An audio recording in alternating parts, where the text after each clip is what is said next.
Hello everyone.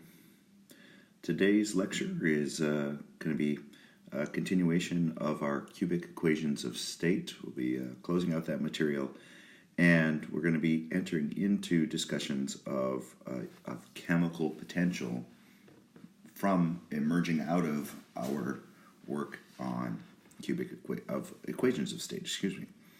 So with that in mind, I've got a new reading assignment for you. It's an article called "Chemical Potential: A Quantity in Search of Recognition" by Job and Herman.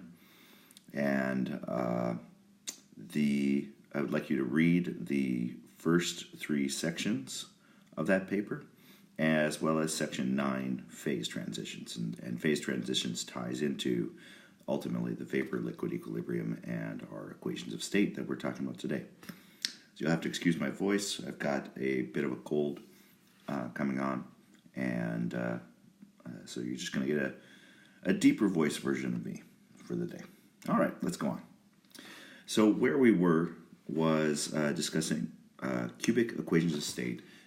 These are models that are working at the macroscopic scale, at the thermodynamic scale, moles of gases, and the only attractive forces that we're addressing in the van der Waals equation of states are attractive forces, and in particular they are going to be the three attractive forces that combine together to make the van der Waals forces, all of which have a drop in molecular potential energy with respect to 1 over r to the 6th, right?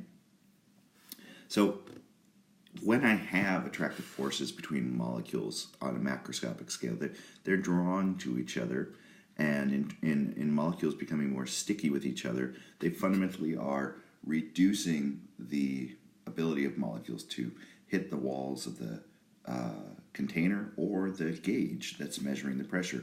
So attractive forces, the net result is that the pressure measured is lower than the theory would be if you had assumed that the pressure would behave like an ideal gas. So our review is equation 4.15, where we have solved for pressure. So we have a cubic equation of state in the red box below, where I can see that I have 3 roots of molar volume, which is where the cubic portion of the equation of state comes from. But we're very specifically solving for pressure here, that one variable that didn't have an effect on an ideal gas energy behavior, but will have an effect on the energy behavior for a non-ideal gas model. And you see that I have a positive RT divided by V minus B, where the B parameter is the volume exclusion parameter, and that is a positive value, and I have a negative value of A over V bar squared. And that negative value is the attractive force coefficient multiplied by Avogadro's number in the numerator. So remember again, when something is negative, if you think of the Leonard-Jones potential of a molecule interacting with each other, the negative part of that plot is the attractive force area. And we're balancing repulsive forces, which decrease with respect to the proportionality of 1 over r to the 12th, positive, minus 1 over r to the 6th, negative, right? Okay. So let's take a look at what we're talking about. We have, in review, been talking quite a bit about an idea called a figure of merit. Last lecture when I asked in class, do we know what figure of merit means? And essentially, the whole class largely came to the conclusion that they're not really certain what a figure of merit is. Just to specify, a figure of merit is what is going to be a summary value, a statistical summary value, or a singular figure that will tell me the merit of my model behaving like reality.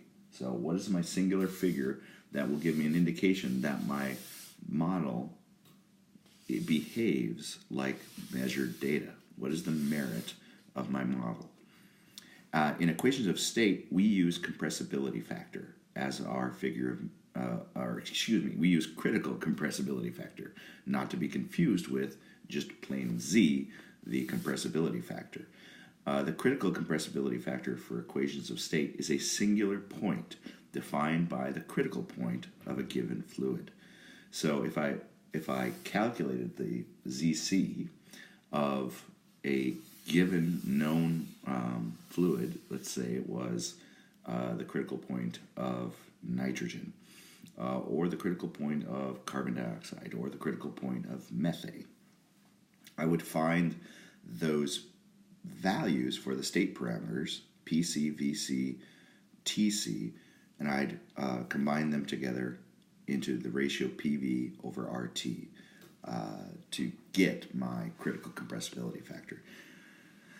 That critical compressibility factor is then used to as a singular point. Now, if you recall, we looked at web materials from PNG 520, I believe, where we know that the measured values of, say, the critical compressibility factor of methane is approximately 0.28, I believe, or maybe it's carbon dioxide, excuse me, but near a value of 0.3, slightly less than that. And the critical compressibility factor of our cubic equation of state for the van der Waals equation was 0.375, whereas the critical compressibility factor of an ideal gas model is 1.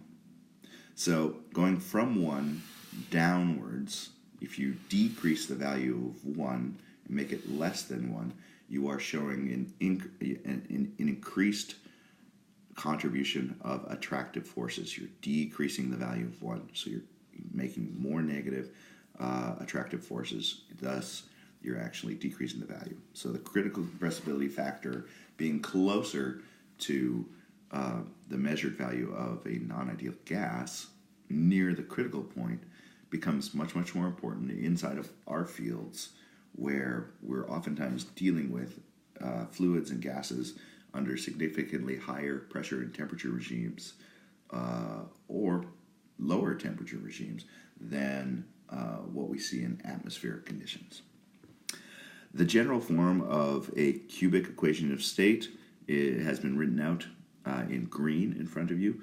It's a function of two independent intensive variables. Remember, we're talking about a gas, and if I use the Gibbs phase rule, the degrees of freedom, the number of intensive independent state variables that I need to solve to do thermodynamic code breaking, I would find for one component, one phase, I would need two independent intensive variables, which is why you're seeing functions of two variables, and I'm using temperature and pressure as those variables. If I fix those two variables of temperature and pressure, then the only thing I have left to solve for is volume. And so I've fixed temperature and pressure, and now I have three roots, 3 zeros to this functional form.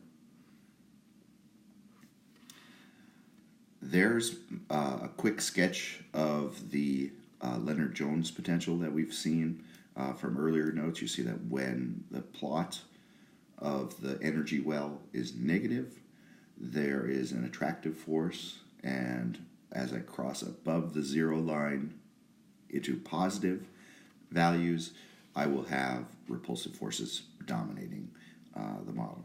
And as again, we've talked about this, it's imagine rolling a marble down that ramp. Eventually the marble should settle at the most negative point. That's the energy well, where the depth of that is the binding energy, and the binding energy has the Greek letter epsilon, and the distance between the zero along the x-axis between the center of the plot 0, 0 and the transition from attractive forces up towards repulsive forces, where that is 0, that distance along the line is sigma. That's a key aspect in normalizing our data at the molecular level. At the macroscopic level, we normalize our data according according to the reduced states. And so I would encourage you to once again go back and review van der Waals statement of the principle of corresponding states as using systems that reduce states. Okay, I think that's about it for review. Let's check the next slide here. Yes, this is a reminder that over on page 238, you have table 4.3, which is incredibly useful. The table is showing that basic function solving for P. Remember, we're solving for P here. The full cubic equation of state we're writing as a functional that is set to 0. But here we are solving for a single variable P, pressure. And you're going to see that the positive value of that on the right side of the equation, RT divided by V minus P, that remains the same for any one of these updated equations that we're using in newer versions of equations of state. It's the attractive parameter that changes. So in van der Waals, the attractive parameter is the A, the force constant for attraction, divided by the molar volume squared. But if I go to 1949, when the Redlich-Kwong equation of state was developed, you don't necessarily need to know at this point in thermodynamics all of the progress that happened to develop these newer equations of state. You just need to, for the moment, know that we have been seeing progress updating. Redlich-Kwong had been used pretty extensively in chemical engineering. We still have an A parameter.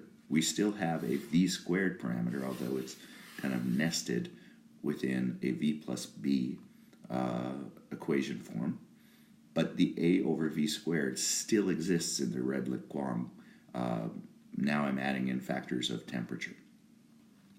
The Soave-Redlich-Kwong equation is another adaptation. Still have an A parameter, still have a V squared parameter in the denominator for the attractive force. But now T is a function of an additional function called alpha. And if you look at the Peng-Robinson equation, that for petroleum and natural gas students is essentially kind of a starting point for fluid flow for equation of state analysis in PNGE. You'll notice that there is also an alpha T, but there's a typo in that the T, temperature, is not stated as a variable. So it looks like A times alpha times T, when in fact it's A times the alpha function, which is a function of temperature. Okay? Just so you know, so all of these things build on the same principles, and you have less to memorize than you would think, because there really is a very common functional form in equations of state. Okay, oops, jumped a little too far ahead. All right, there we go. Now, if I were to visit or revisit the lesson materials from PNG 520, a course that was developed years ago by Professor Michael Adewumi, who's has served as our Vice Provost for Global Programs as well, but is a PNG faculty member in the Department of Energy and Mineral Engineering. You would see that I have a plot of the compressibility factor Z. Notice it's not ZC. ZC is one value, but Z can be a variable value from 0 to some value greater than 1 relative to pressure increase. And so you can see here in these plots that I have let's see if I can step backwards a bit and just move forward a bit step by step. So if I were to back things up, one of the things that I wanted to point out is that I have a plot of the vapor dome. In this plot, it just exists right here. And so it's been inverted. So instead of having a PV plot, we have a ZP plot. But there's the vapor dome right there. And you can see where we have a transition from a superheated vapor to a supercritical fluid inside of our plots. And you can think of it looking at the PV plot, but effectively we've inverted that plot. And remember, what we're looking at in actuality is a plot of values that look like they're less than 1. And that is because, there's my ZC value, excuse me. So we're seeing the roots of the system represented as the 3 roots of a kind of sinusoidal function. We're only going to use the critical liquid, or the saturated liquid Z value and the saturated vapor Z value for this. And everywhere above that value, above in this case means different things. Let's just say that we see that the Z value is less than 1. And as I was mentioning earlier, this is where attractive forces are predominating, and which is the majority of the cases that we're looking at. We're not going to tend towards repulsive forces predominating until we're somewhere at very high pressures where we're actually going to see repulsive forces enacting in our plots. Okay? So that value of 1, Z value of 1, remember, that is the value for an ideal gas model. So we're still saying that the ideal gas model has value. It just tends to be evaluated at the Z value of 1 rather than at the critical point. So when I have fluids that are at higher pressure conditions, higher temperature conditions, I tend to be thinking of equations of state of the cubic form. All right. Now next is just it's essentially going into a little more extensive understanding of ways that we look at ideal gas models and cubic models. They are essentially thought of as constitutive equations. They have a physical basis for their general representation of repulsion and attraction. And let's look at what that looks like. So there is a third type.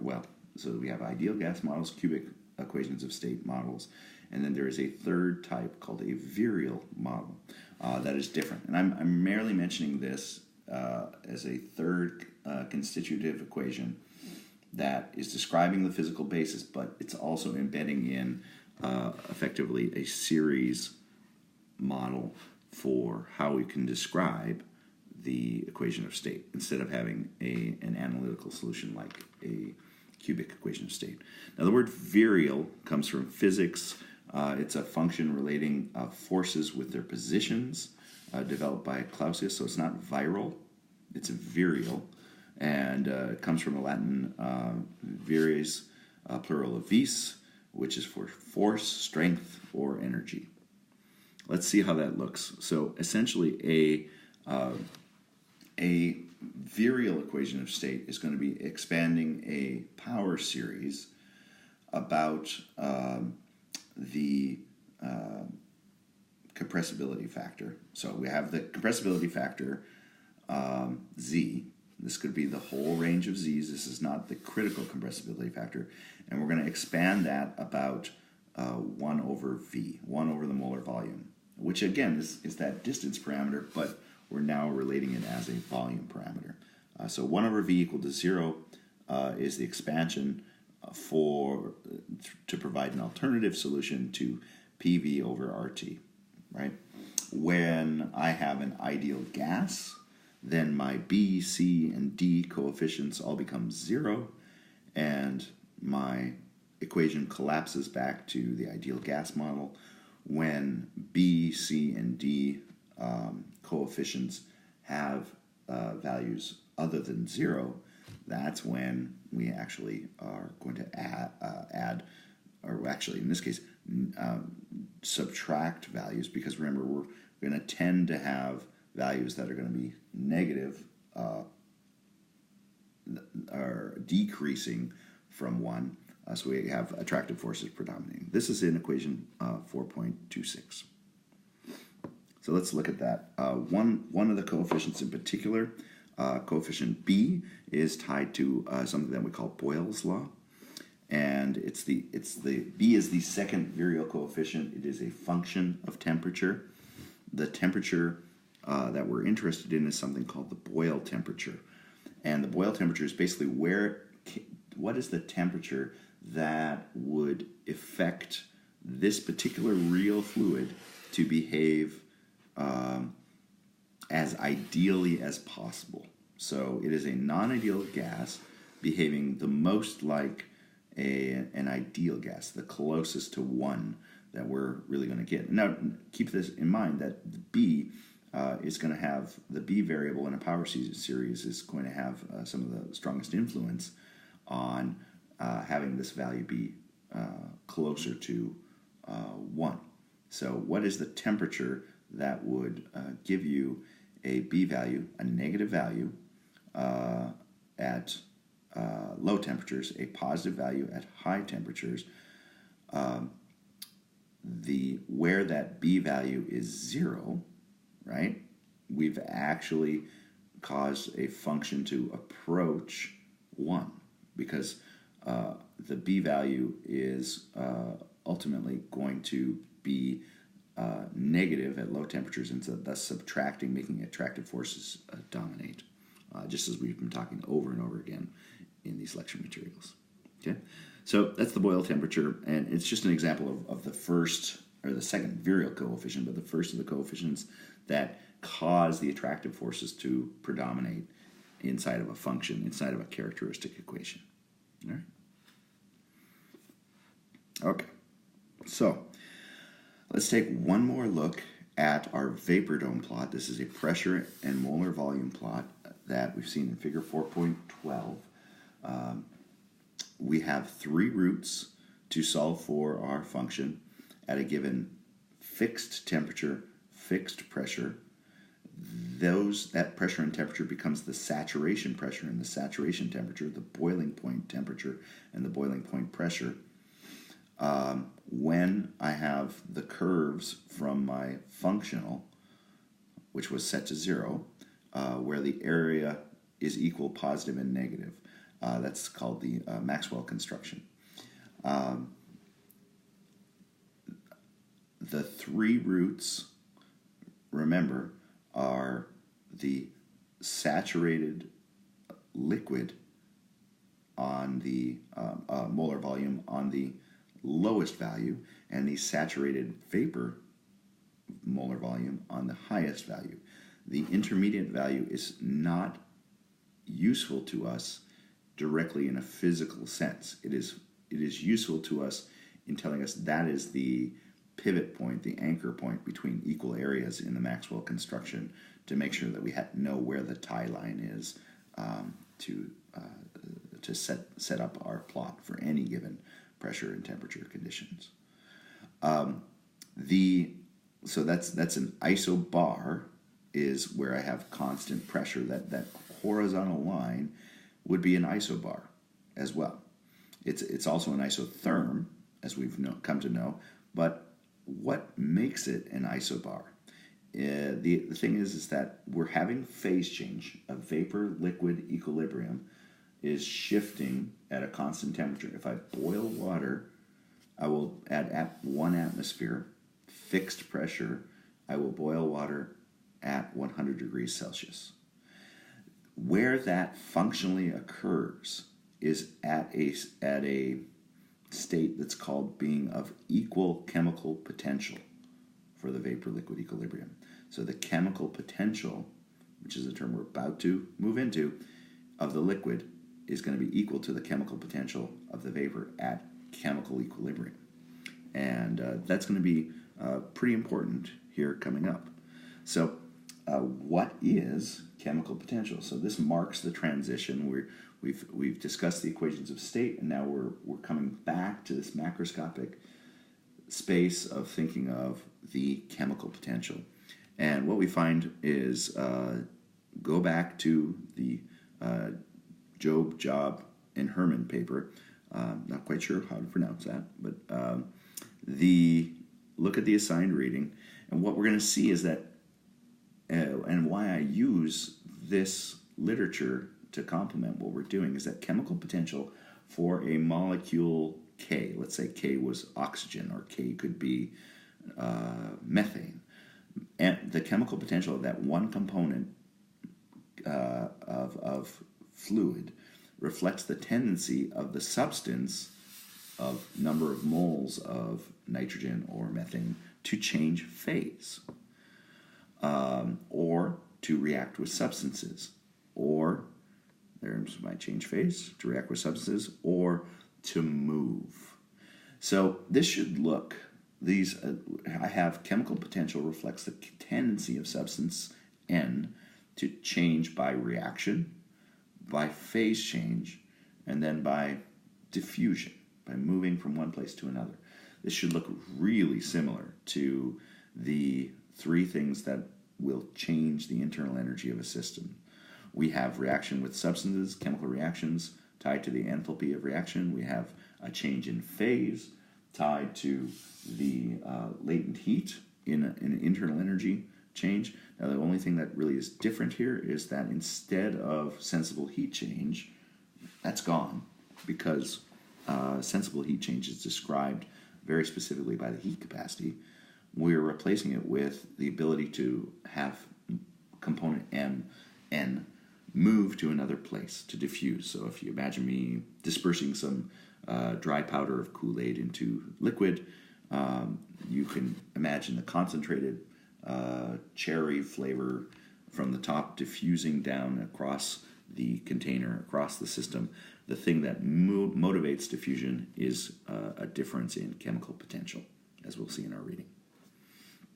The units of chemical potential are energy units per mole.